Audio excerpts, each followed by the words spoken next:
Eu quero falar sobre o futuro da gente, o futuro humano. O nosso futuro não escapa de ser um futuro da prevalência do controle sobre nós. Controle.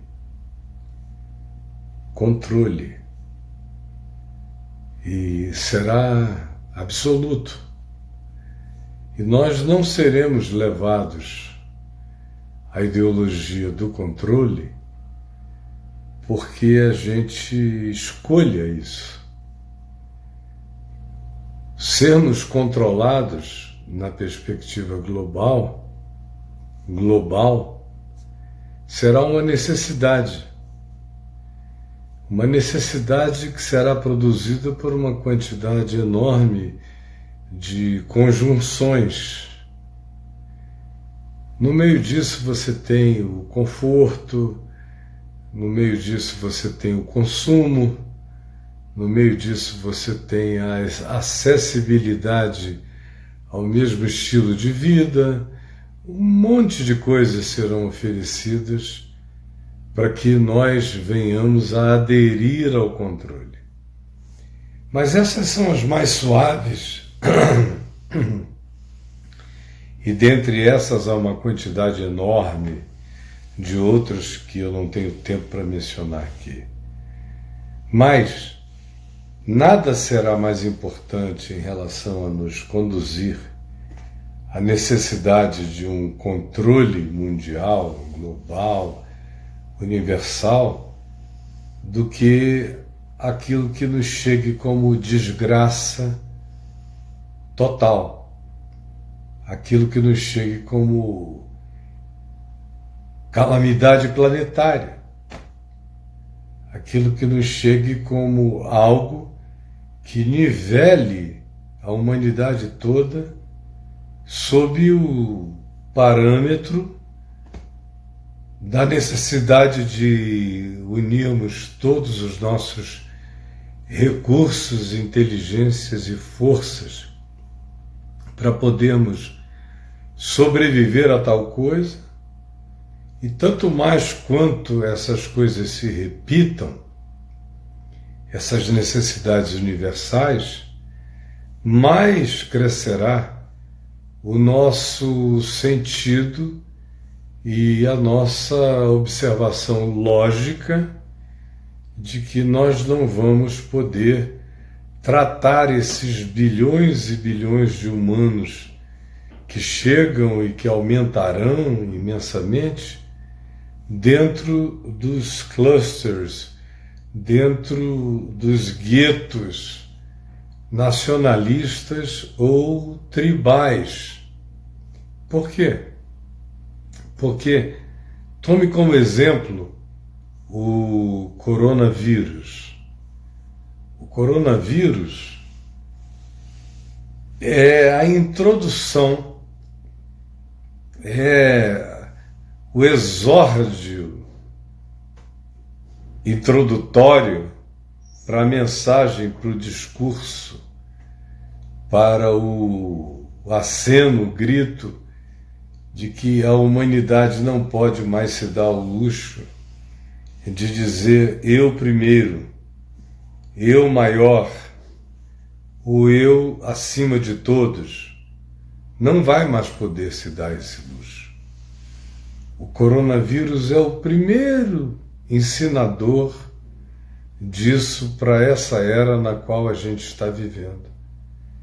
Porque, dentre as muitas coisas que ele está demonstrando, ele demonstra a nossa limitação, a nossa fraqueza e a nossa estupidez quando se trata de enfrentar algo universal. Fazemos isso com o recurso local. O que o coronavírus induz às inteligências humanas mais brilhantes e econômicas e pragmáticas a pensar é que num episódio detectado de uma natureza planetária como esse, nós deveríamos abdicar dos nossos governos locais e entregarmos a gestão pandêmica a um governo temporário, mas que faria a união de todos os recursos, de todas as mentes, de todos os saberes, de todas as capacitações convergirem para uma única gestão, para que de um lado do mundo não haja recursos eventualmente sobrando e de um outro lado não haja absolutamente coisa alguma com a qual as pessoas se possam defender. Então vai chegar uma hora em que episódios como esse que nós estamos vivendo do coronavírus vão nos forçar cada vez mais a um tipo de ação como essa que há 2 dias atrás foi proposta, de um governo universal temporário para fazer frente ao corona. Então, a maioria das pessoas e dos governos disseram não é preciso. Mas o corona introduziu a temática.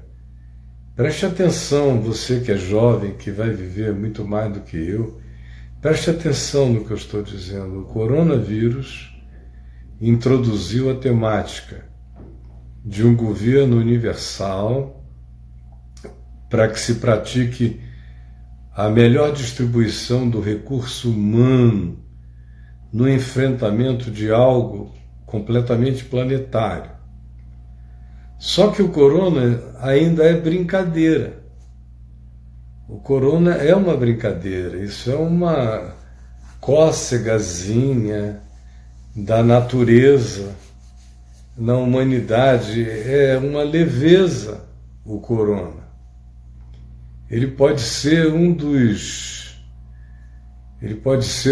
vírus mais poderosos que a gente tenha conhecido no último século, por exemplo. Mas ele está longe de ser o que vem por aí. Porque ele se alimenta da gente, da nossa produção, dos nossos remédios, dos nossos tratamentos, dos nossos recursos, das nossas químicas, das nossas vacinas, e ele se alimenta da nossa própria adaptação. Quando a gente acha que se adaptou a ele, ele entrou em estado de desenvolvimento para que nos atinja de um modo mais letal ainda à frente.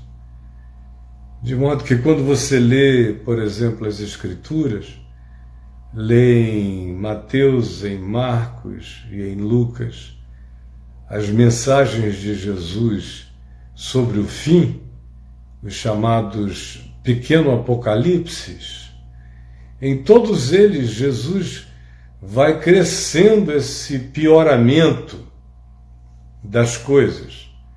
Por isso eu digo que a história é um espiral que vai se abrindo crescentemente, aumentando o volume das mesmas coisas, de modo que as mesmas coisas atingem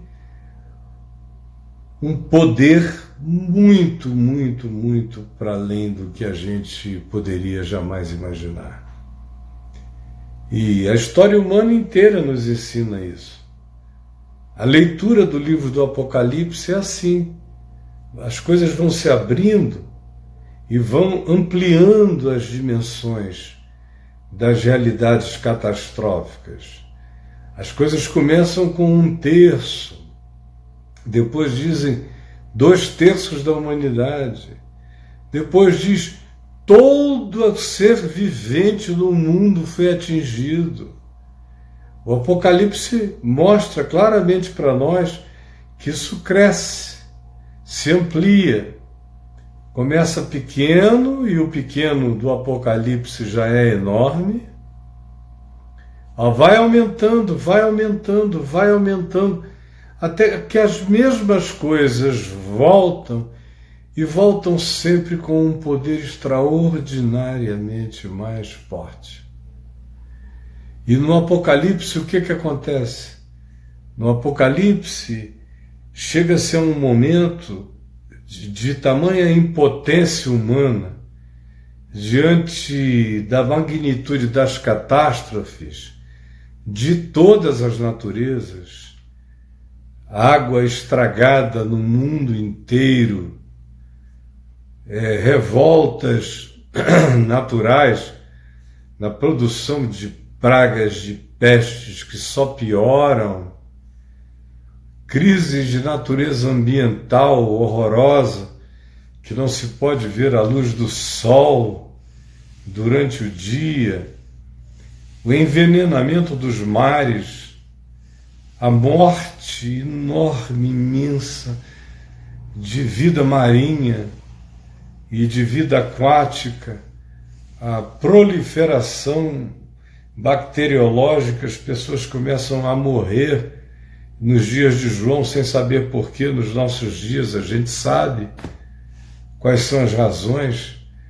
As pestes de natureza existencial, aquelas que atacam a alma, atacam a mente, fazem a gente ter ardente desejo de morrer, como eu tenho falado tantas vezes no Apocalipse capítulo 9, aquela angústia existencial que faz com que o indivíduo descubra algo pior do que qualquer outra dor, que é a dor de existir, a dor de ser, que faz o indivíduo então querer morrer. E isso que está presente entre nós, numa escala ainda pequena, vai crescer. Jesus diz que os homens vão desmaiar de angústia, de pânico, nas ruas, nas praças, nas festas, nos eventos, nas faculdades, nos campos, ou dirigindo, pensando na expectativa das coisas que sobrevirão ao mundo. Os homens desmaiarão de terror.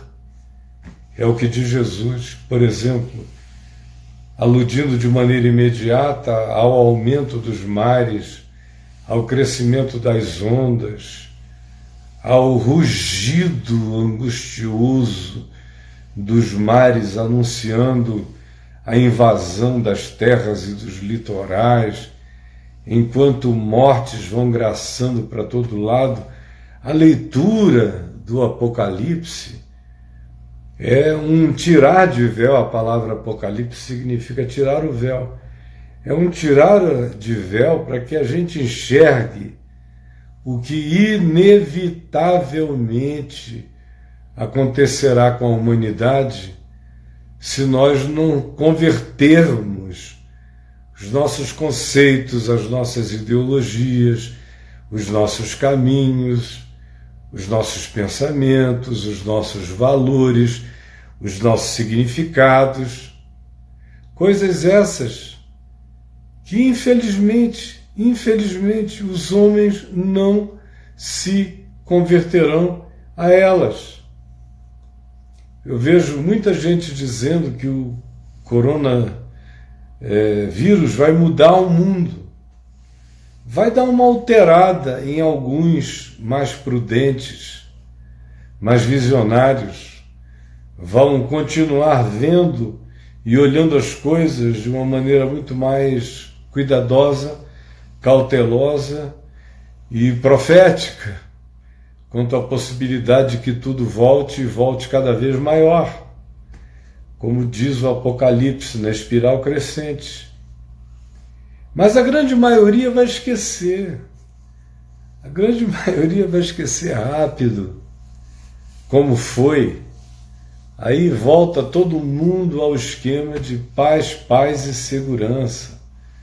Pronto, graças a Deus passou, vencemos, somos poderosos, não vai acontecer mais.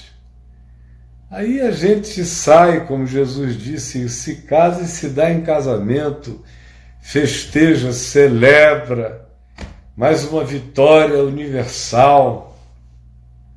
Mas enquanto isso, tem um monte de cabeças pensando, isso vai voltar. E se isso voltar, a gente não vai poder vencer o que vem, porque o que vem será pior.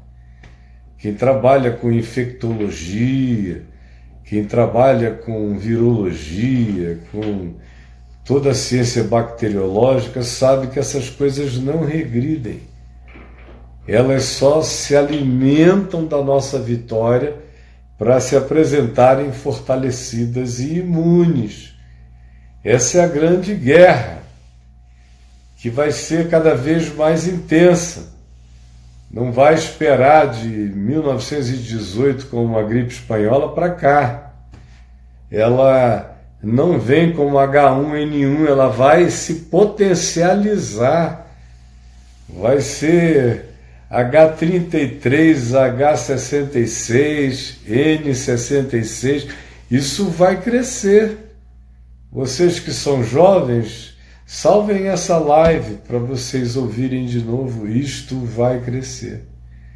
E aí é que vem aquilo em relação ao que eu introduzi essa fala.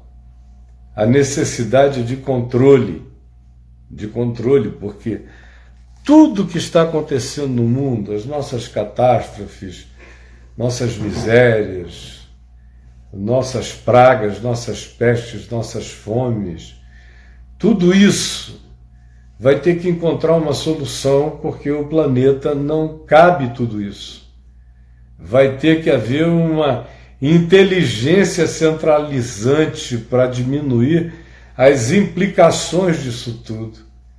De modo que são as nossas catástrofes de um lado e os nossos confortos excessivos de outro, as nossas grandes conquistas tecnológicas que nos trazem todos os confortos, todos os potenciamentos biônicos e de todos os níveis, são essas duas coisas, miséria universal e conforto oferecido com capacitações as mais diversas para o cérebro, para a mente, para a conectividade, que vai estar não mais nas coisas, mas já vai estar instalada em nós. É tudo isso que nos vai conduzir ao controle, suavemente. Não vai haver um plebiscito. Vocês querem controle universal ou não querem controle universal? Não.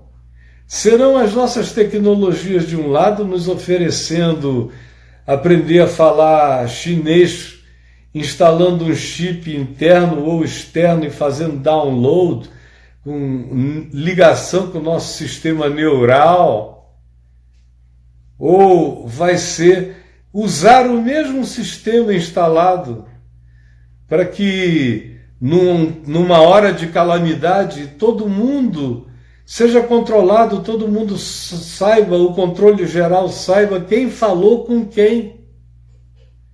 Para que, no caso de uma epidemia como essa, os isolamentos fossem todos radicais, como de certa forma na China já começa a haver, porque toda a população da China já está mapeada em reconhecimento facial, digital, de modos de andar, de um monte de coisas.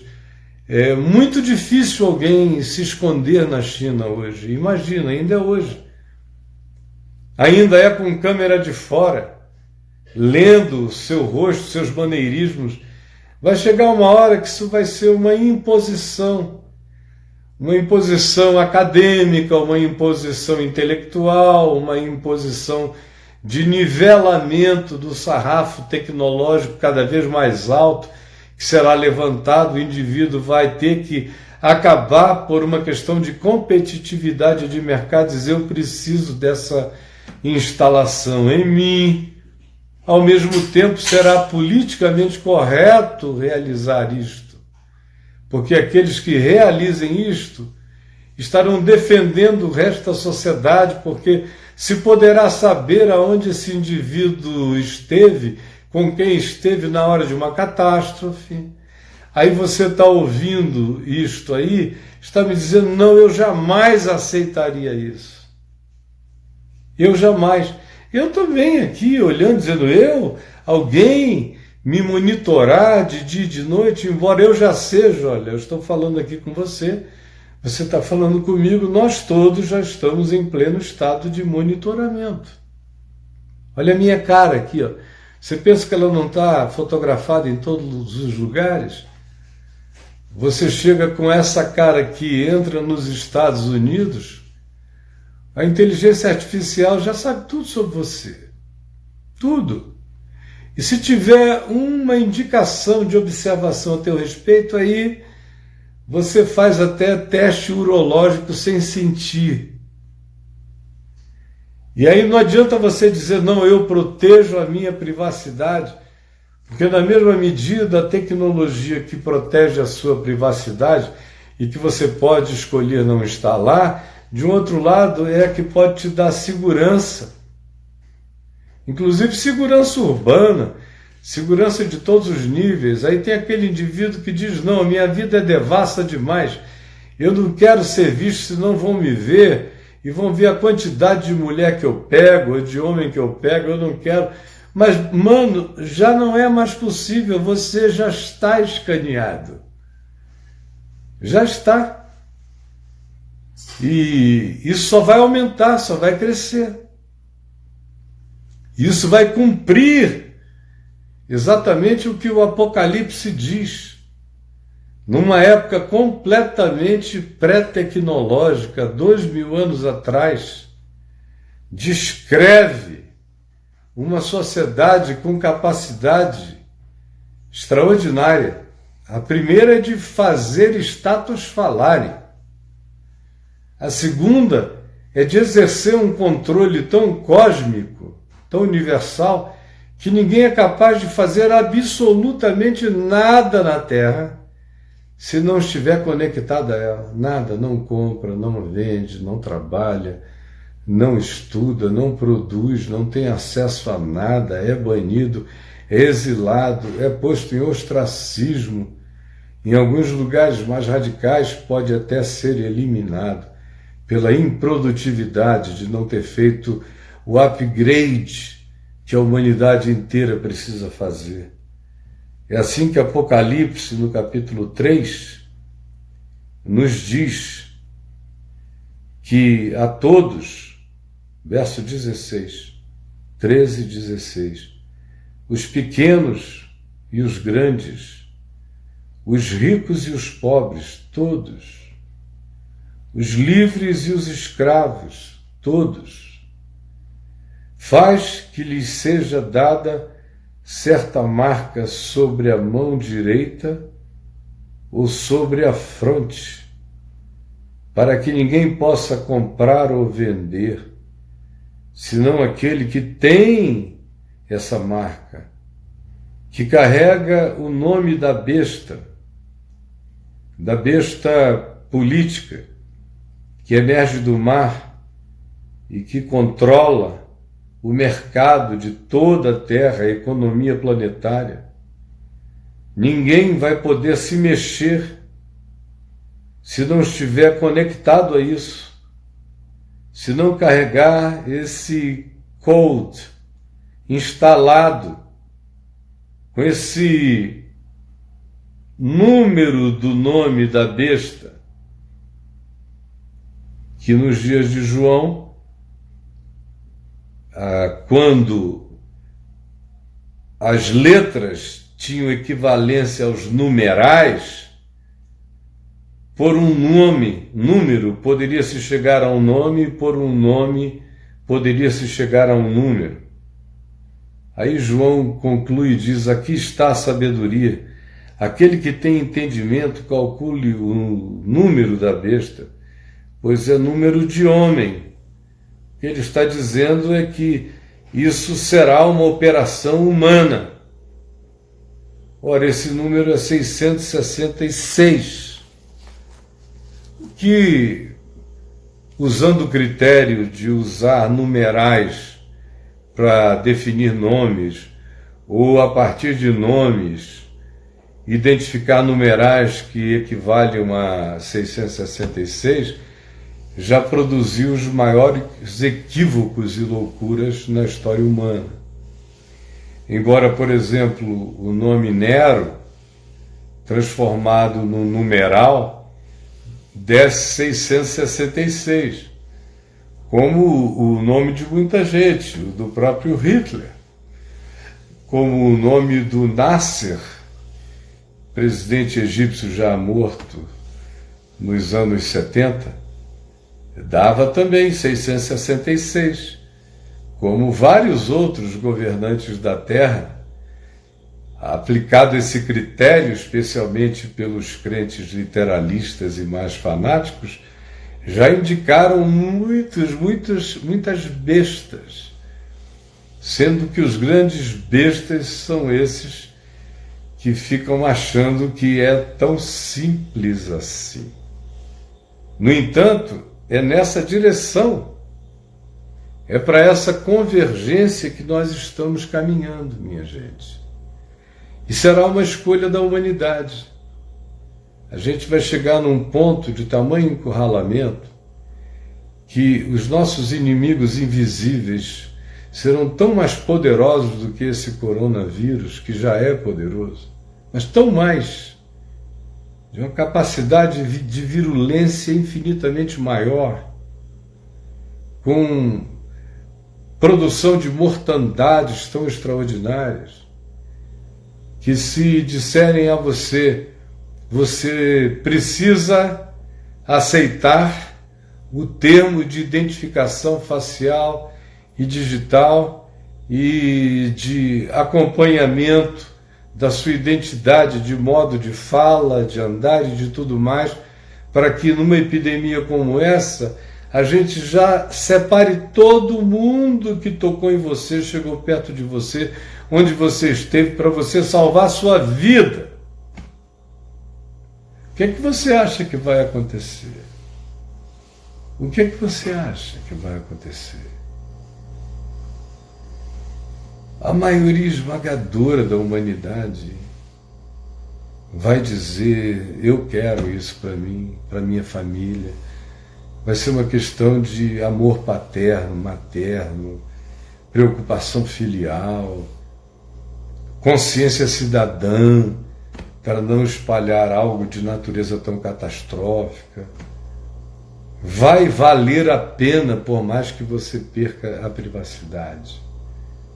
Você vai tentar fazer outras coisas, mas já não dá mais, você já está geolocalizado aonde quer que você esteja. Eu sou já um ente geolocalizado.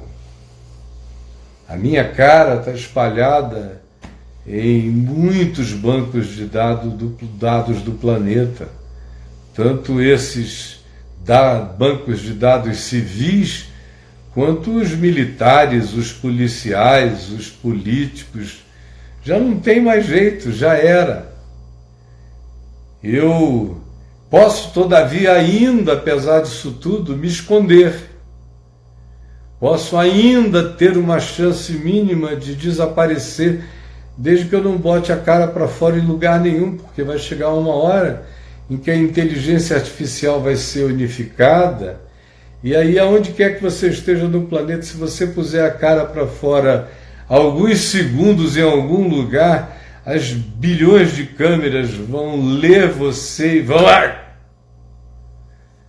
numa velocidade que não é de 4G nem de 5G, é de instantaneidade. Vai ser a internet da ubiquidade, vai acontecer sem delay, é simultâneo, é tudo junto. Na hora. vai chegar. E o indivíduo não precisa ser um profeta. Embora amanhã eu vá continuar falando sobre isso e dizendo a você quais são os principais agentes da fomentação desse tipo de mundo e desse tipo de controle. Então amanhã às 7h30 eu volto em ponto com você. A partir da realidade que se encontra com a palavra, discernindo o tempo de hoje e olhando com olhar perspectivo para aquilo que nos aguarda amanhã. E você pergunta, para quê? Para que saibais, como Jesus disse, vede que vos tenho predito. Vede que vos tenho predito. Vede que vos tenho predito, no mundo tereis aflições. Mas tende bom ânimo, eu venci o mundo. É para isto. É para você se fortalecer na consciência. É para você ter musculatura de natureza escatológico-apocalíptica, para atravessar, como Jesus disse, para atravessar o que tem que vir, porque é na vossa perseverança que ganhareis as vossas almas. Eu vou parar por aqui agora. Daqui a 10 minutos eu inicio uma live no YouTube. Se você quiser passar para lá, vai ser outra live, não vai ser esta, vai ser outro tema. Se você quiser passar para lá, passe para lá.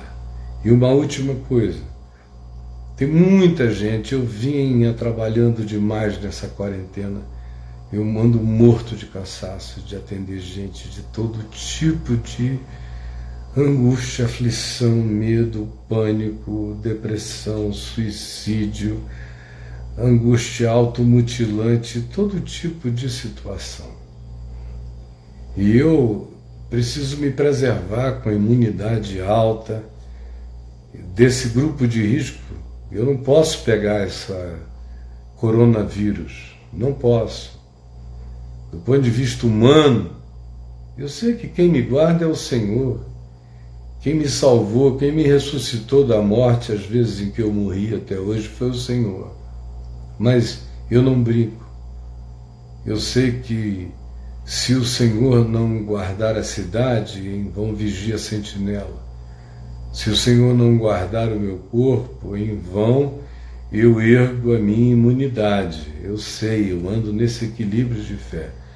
Mas eu sei que eu preciso fazer a minha parte. Eu preciso guardar a cidade. Eu preciso cuidar do meu corpo. Eu quero vencer o coronavírus, eu não posso pegá-lo. Porque se eu pegar, eu tenho uma chance de 80% de morrer. Se eu pegar esse bicho e ele vier forte para mim, eu não tenho. As minhas comorbidades são várias. Eu já tive parada respiratória que me deixou em coma induzido de segunda a quarta-feira. O médico disse que eu tinha perdido eventualmente 30% da minha capacidade respiratória. Eu sofri de fibrilação atrial 30 anos, fiz ablação, depois pré-infartei violentamente e já vinha isso acontecendo.